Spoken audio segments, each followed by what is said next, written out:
Hi, Katrina McKinnon here. I'm going to talk to you a little bit about this pillar piece that we created. I'll just move my head out of the way of the content. So one of the problems that we all face is that sometimes you can't just go for there are a lot of incumbents for the top keywords. So in this case, it's industrial workwear. I can't show you the data in Ahrefs because Ahrefs doesn't really have a lot of data on New Zealand, so it wasn't quite what we wanted. But my point being that the keyword that we'd love this client to rank for is industrial workwear. There's a lot of really strong, very famous brand names who only do that product, whereas this client, Alsco, they wanted to rank for something that's relatively, it's not new for them, but they don't rank for it anywhere and they don't get a lot of inquiries for it. So they want to really pick up the number of inquiries they got. So what we do is, rather than sort of attacking the problem head on with industrial workwear, we kind of go a little bit to the side.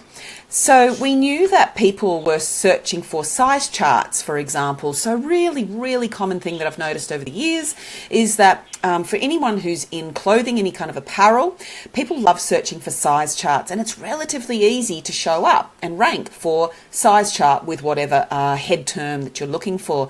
So you can see that this is from the target page, not from the target page. But and then you can see that the client sort of shows up here and manages to dominate for other usually stronger websites. So it's just this little, you've got to get your foot in the door. So let me just show you how we construct these types of pillar content.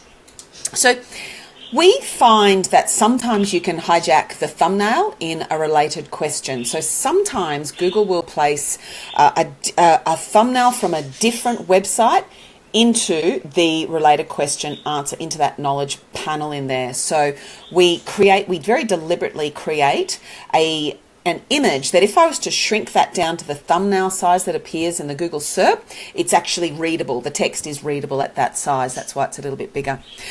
Clearly we go and do our research from related questions. So we can do that for you. You can either give those to us or we can go and do that research. And we do all the kind of the key features. We try to hit all the requirements for a page to show up in the Google search, but to also be actually useful for the reader. And I'll show you how we go through that.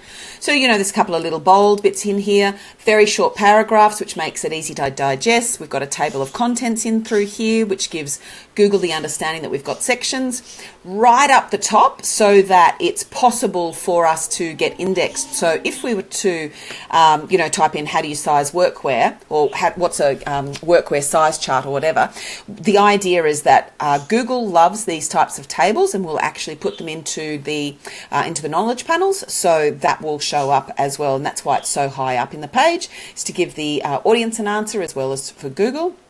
And then again, we use all the types of standard techniques such as lists. We have the question and then we answer it as quickly as we possibly can, close to the question, because that helps in showing up in the SERP features as well. And then for the actual readers, we create really beautiful assets. So I'll just flick over to this one. So we actually create a printable feature for them that they can use, they can put on their desk. So if they're a procurement officer in a warehouse, for example, they've got to buy these uniforms, they can simply print this out and have it as something that they can refer to.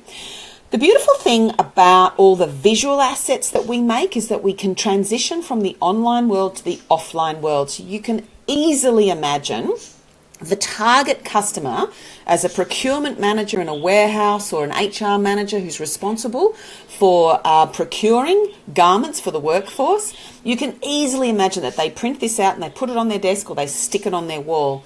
And it's branded, of course. So it's got the Alsco branding and the URL and, view of the range, get a quick quote. So it's very clear that not only is there a call to action in this, but it's a really high value piece that we hope they print. And that just helps with brand recognition, loyalty, engagement, all of those sorts of things. So we also use conversational statements throughout just to give it a bit more of a flow so that it leads on, so that we can increase dwell time on the page. Then there are smaller visuals. Now these smaller visuals are actually really interesting because you can use these in outreach. So you can actually take that visual and give it to another blogger who's also writing about similar topic, or maybe they're, something related, and you can say to them, here's a high value single image that you can easily insert into your blog, and then of course we can get that backlink back through to this page. So not only do we create these assets, these visual assets that transition from the online to the offline, but we can also create these assets which can then be embedded in other guest posts, for example. And so lots of questions, so we try to cover as many of the related questions as possible. We also bring in other, what we call quality citations. So this is not video that we've necessarily made. We can, but it's not always something that we make, but it adds more value to the page. And videos and slide shares, again, increase dwell time, which also has a positive effect on the quality score for the page. So then, of course, we go into women, men and women wear workwear. So then we go into different types of garments. So overalls is another keyword that's got a lot of traffic around it. There's a lot of demand for overalls, and we go into overall sizing guide. And so again, this is all HTML so that the search engines can easily index and read it, but then we'll usually have a PDF version and an Excel version and a Word version, lots of different types of versions that the reader can transition from the online world to the offline world.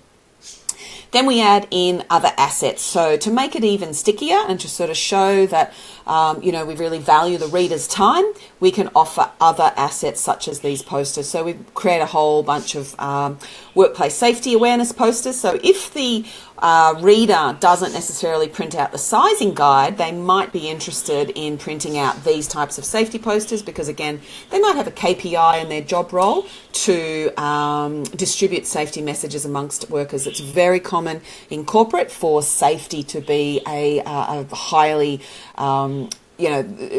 paid attention to KPI for managers.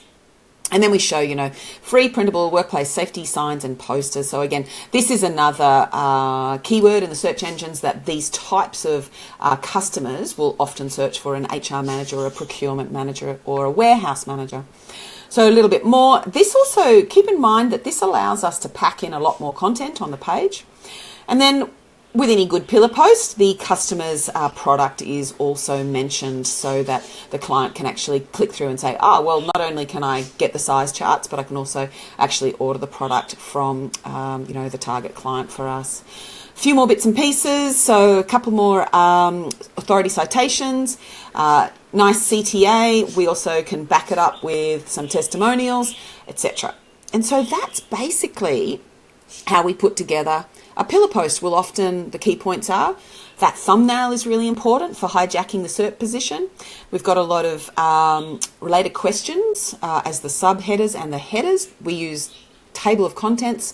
We make sure we've got HTML readable data in there, and we've got a lot of extra assets that can make that transition from the online world to the offline world, which hopefully increases engagement and loyalty from the reader. So there you go. That's a little bit of a teardown, a breakdown of how we create pillar posts. Bye.